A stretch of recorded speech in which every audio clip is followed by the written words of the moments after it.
This is Houston. Say again, please. Houston, we've had a problem.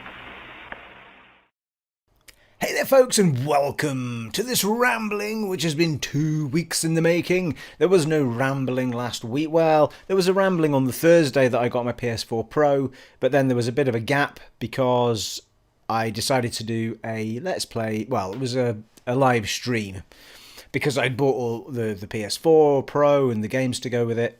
So I decided to do that instead of a vlog because I'd done all of the vlog type stuff about the kit and when it arrived, and the unboxing video that I also did. So it was all kind of that. So it does feel like it's been quite a long time since I've done one of these, but it's only been a couple of weeks.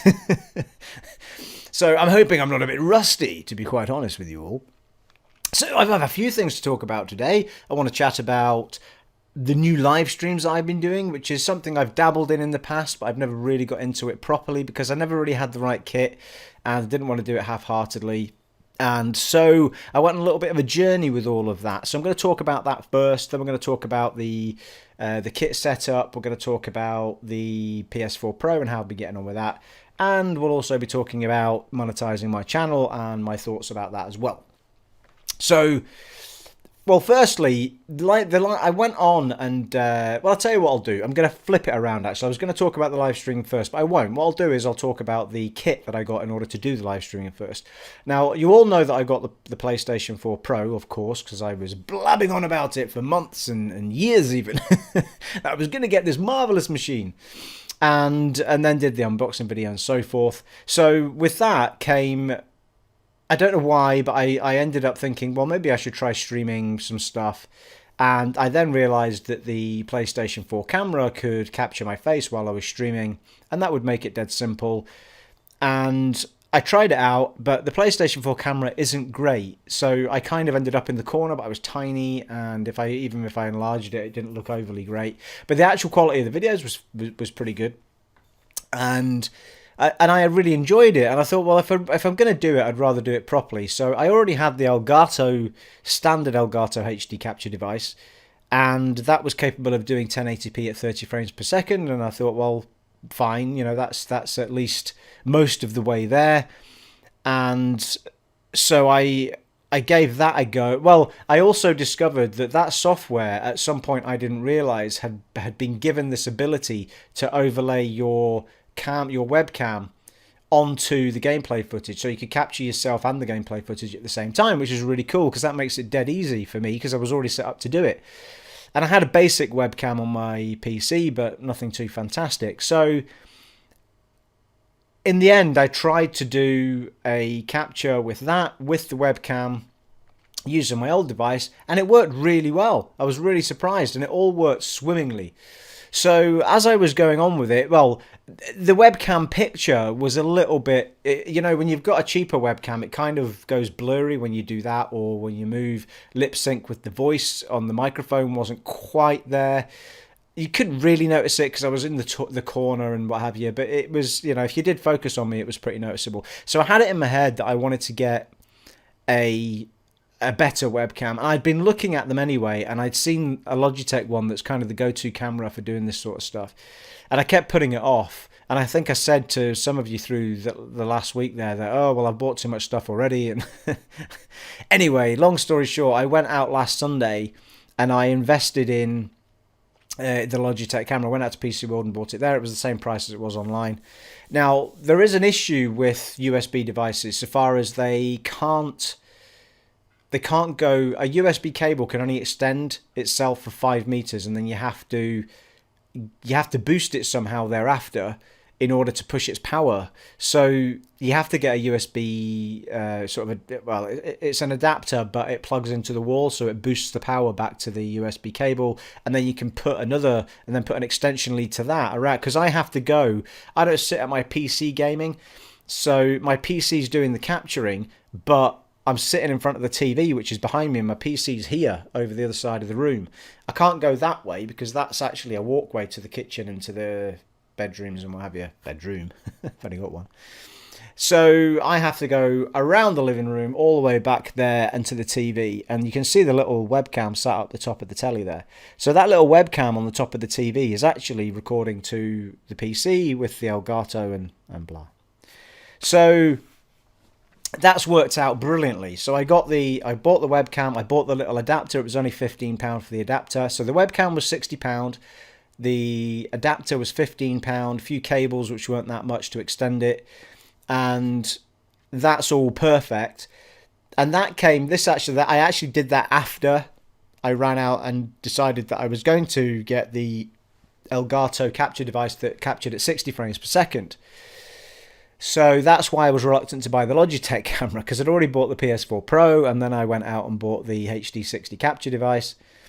And I had a little bit of a journey with that, because there's an HD60S capture device which captures 60 frames per second, but you're able to take away the delay between you and the streaming audience, which is a great idea, but I couldn't quite figure out if my machine was capable of doing it. I didn't know if I had USB 3, and if you don't, you have to have USB 3 for that particular one to work at all. I mean, it's not like that feature won't work. None of it will work if you don't have USB 3 on your machine.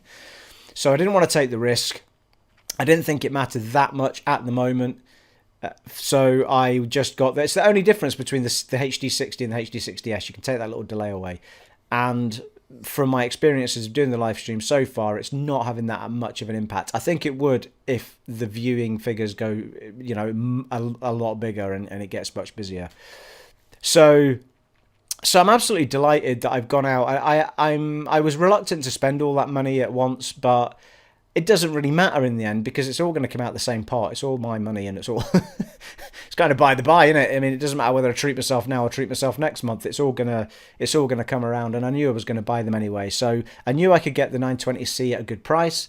It's been superseded by a new camera which hasn't got as good reviews as this thing did, and I didn't want to wait until suddenly I couldn't get that one. So I thought, why not? Just do it, get yourself set up and enjoy it. And I'm really glad that I have, because the way that the live streaming has gone has been fantastic. But I'll come on to that in a minute. So all in all, we've ended up with the Logitech 920C camera. I've got things written down beside me here, which is why I'm looking over there.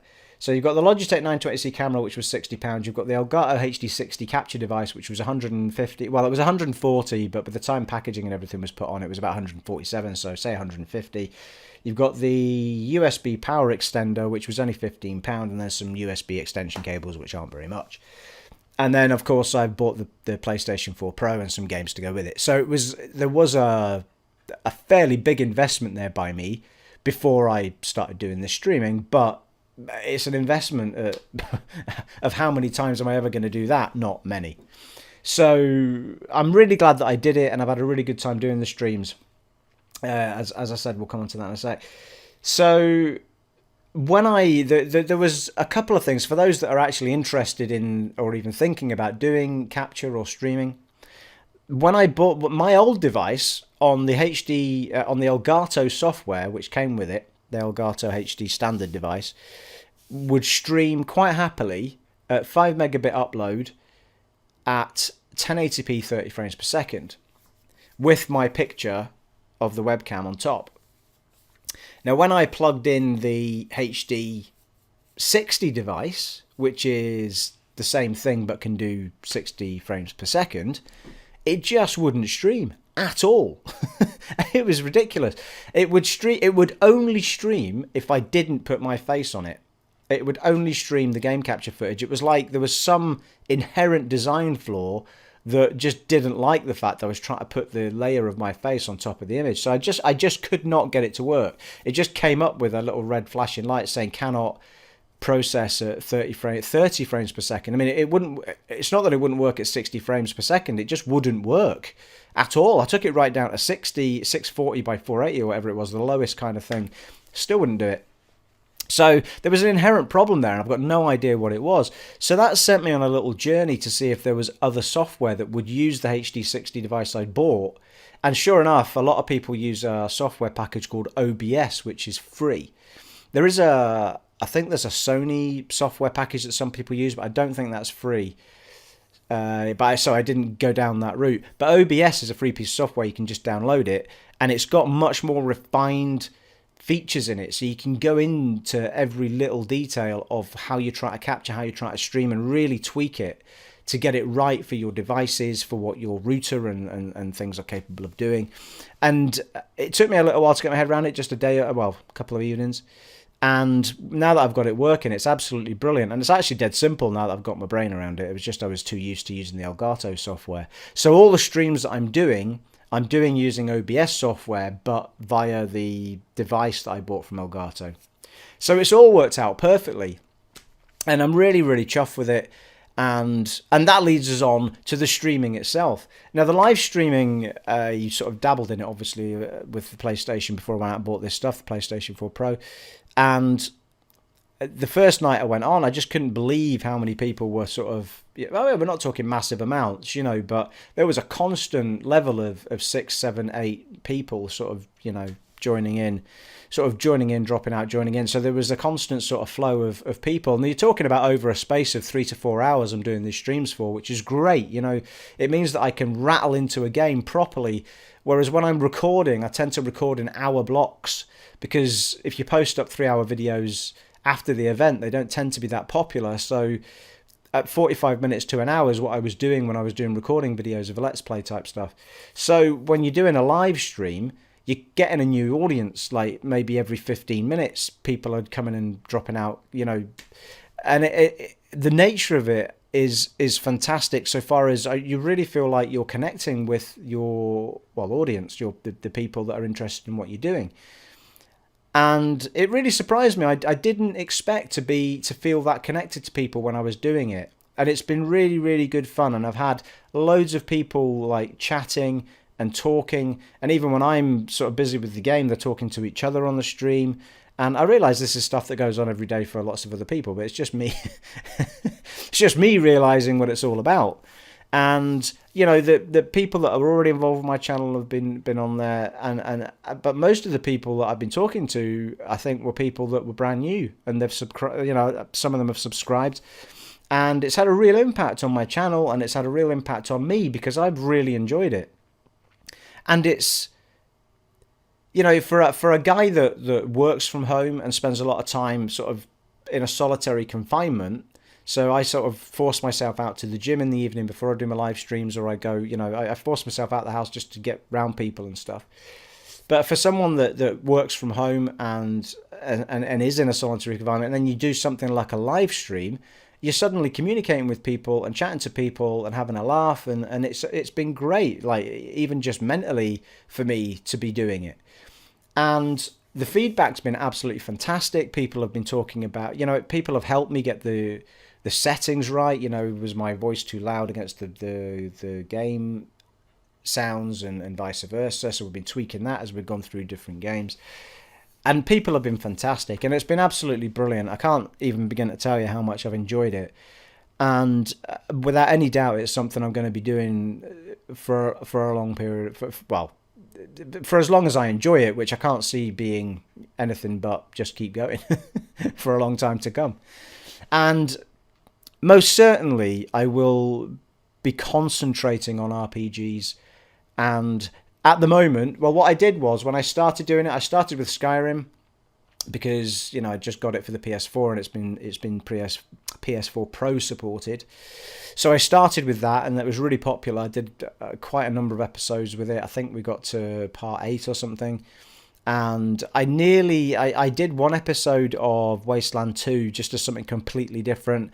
But it wasn't that it wasn't popular. It was fine. It got a fair few people looking at it. But I wasn't feeling it at all at that point. I just thought no. And I had an inkling to do either Fallout 4 or Dishonored 2, which was still, I've only done a couple of episodes on that as a recording. So I put that out to the people that were watching the Skyrim stream, and it was kind of balanced between Dishonored and Dishonored 2 and Fallout 4. So I went with Fallout 4 mainly because I've been trying desperately to get into it twice now, or 3 times. I've tried to get into it, and I've only got as far as the first town and kind of not got into it. And with the vibe I was getting from the live stream, I thought this might be a perfect time for me to try it, because I think it will push me to lay into it more. And sure enough, I tried it the following night, and it was uber popular, and I just loved it. It was absolutely brilliant, and I'm now way further than I've ever been. And I've only done two live streams, which is, I think they were 3 hours each, or 4 and 3, something like that.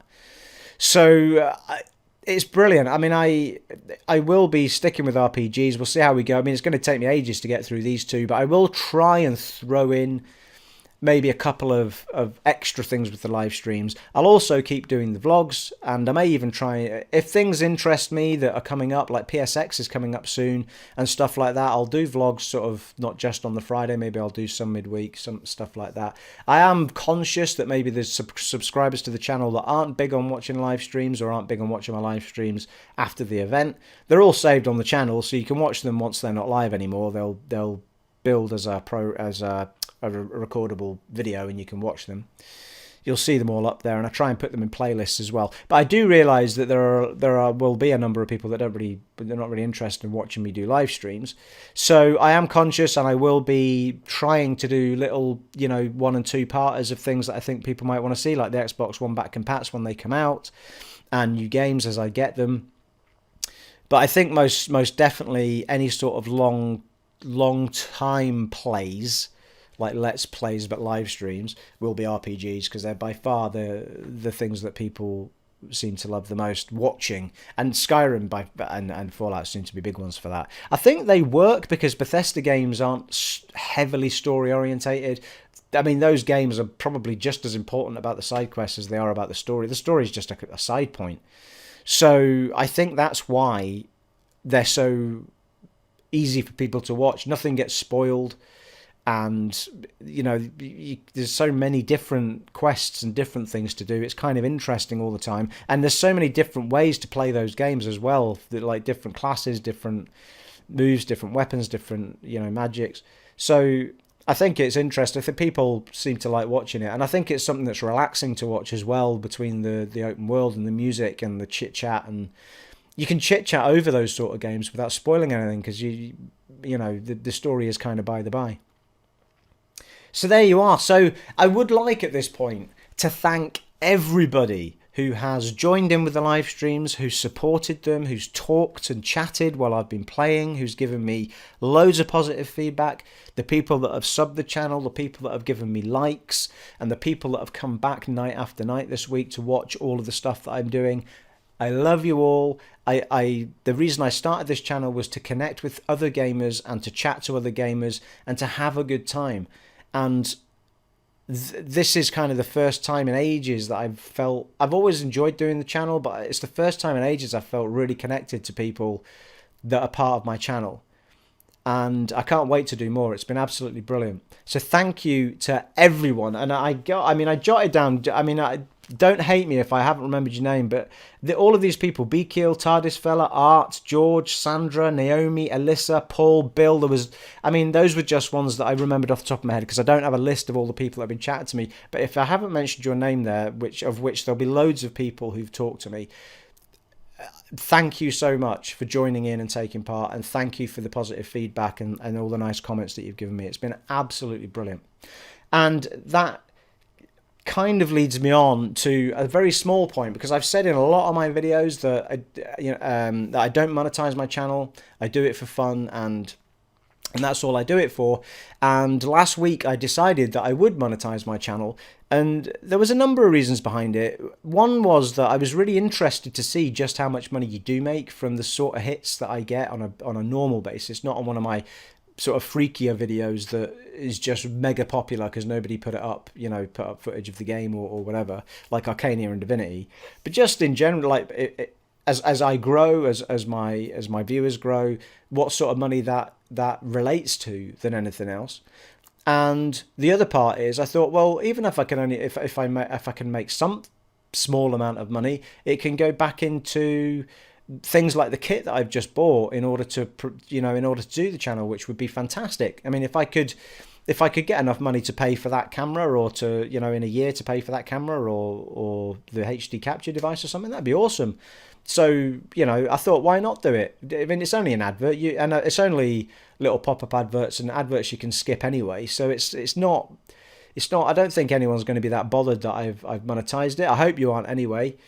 And so, yeah, so I'm going to keep it monetized. I'm going to monetize as I go. and just see how it happens. And I'll let you guys know sort of what. Well, I'll give you an idea right now. I monetized it about 4 days ago or something, and we've made about $3. So, woo! I'm going to buy us all. Well, I was going to buy us all an ice cream and we could share it, but now that we've got to $3, that was at $1. So now I'm going to buy 3 ice creams and we can share it around all 400 and however many of us there are. We'll have to have some sort of poll as to what flavors we're going to have. All right. So there you are. So there was the monetizing thing. Just quickly, I thought I would just say how I felt that the games had gone. I bought specifically to play on the PlayStation 4 Pro. To be honest, I've spent nearly all of my time on Skyrim, and then I've gone into Fallout 4 on it, which wasn't one of my new games. So Dishonored 2, absolutely loved it. Thought it played fantastically, and I'm struggling. I mean, I can't tell you whether they're right, wrong, or indifferently better than anywhere else to play them. I have looked at sort of Digital Foundry type videos, and they seem to suggest that it's 6.5 dozen at the moment with these games, unless you've got a 4K or HD TV, Ultra HD TV. So, I mean, but look, they look fine. The main reason I got the Pro was because I wanted to feel like I had the extra power when those things came along, and I wanted the extra space on the hard drive. So I feel like I've got all of that. The menu's so swift. Everything just feels like it's not, nothing feels like it's straining or pushing or, sometimes when I had a lot of stuff on my old PlayStation 4, the menu kind of like jittered a little bit when you went side to side. Stuff like that just doesn't happen. It just does it. So, it's little things like that. But probably the biggest one that was eye-catching was Tomb Raider. Rise of the Tomb Raider looks absolutely fantastic. You go into the menu of that, you can tweak it to say, I want to play it at 60 frames per second or I want to play it at Ultra HD or 4K.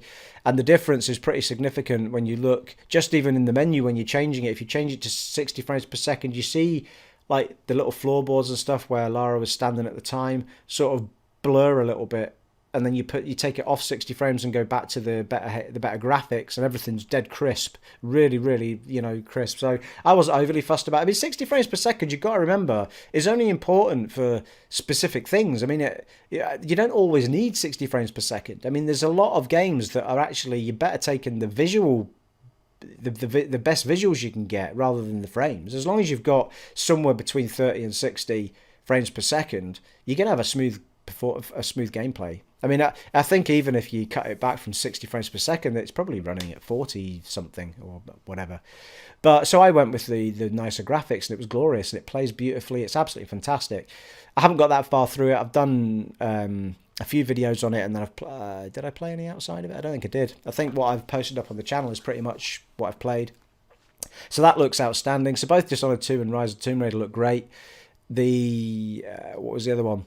Deus Ex looked good enough. Didn't blow my mind though, I've got to be honest. I mean, but I haven't got that far. I only just kind of got to the city, I think, and I think at that point it opened right up. So at that point, to be fair, at that point it did start looking pretty cool. But I have to say, I love Deus Ex Human Revolution, I think it was called. And I was really looking forward to this, but it might have been just the frame of mind that I was in. But the minute I started playing it, I was like, why? I just wasn't in the mood for it at all. And I ended up just playing it more actiony than I did doing any sneaking. I just couldn't be bothered. But it just immediately felt like I'm just going to be doing a level. I don't like games where I feel like I'm just doing a level to get through a level. And I realise that every game is kind of like that. Well, maybe not RPGs, but a lot of story-driven games are like that. But I don't want to feel like that's what it is. And that's kind of how I felt when I was playing the beginning section of Deus Ex. Much as though it looked great, felt great, acting was great. That was how I felt inside. I was like, I just feel like this is a job and I don't want to do it. But I'd need to sort of see what was going on in that open city and see just how open the environment is to maybe you guys can tell me that I'm wrong about that in this one. Maybe it's not like that at all. It was just that opening training section. So there you are. But all in all, I'm mega impressed. I'm so happy that I got the PS4 Pro, even though there's been a load of negativity around it, even though people are still whinging about the games aren't great enough looking on it and all this sort of stuff. I'm really happy that I bought mine. I'm really chuffed that it looks beautiful, it plays smoothly, everything just feels slightly more Uber, and I'm really happy with all my streaming stuff. I'm really happy with all of you guys for just being part of all of this. So I'm just really happy, people. I'm really happy. And that's all that matters in the end, isn't it? That we're happy. So can we leave it there? That we're all happy. Oh well, if you have any comments about what I've been chinwagging about or anything in general, just leave a comment in that somewhere below, somewhere down there.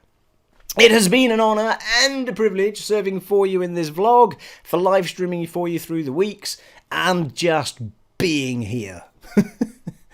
You guys take it easy, and I will see you next time. Bye.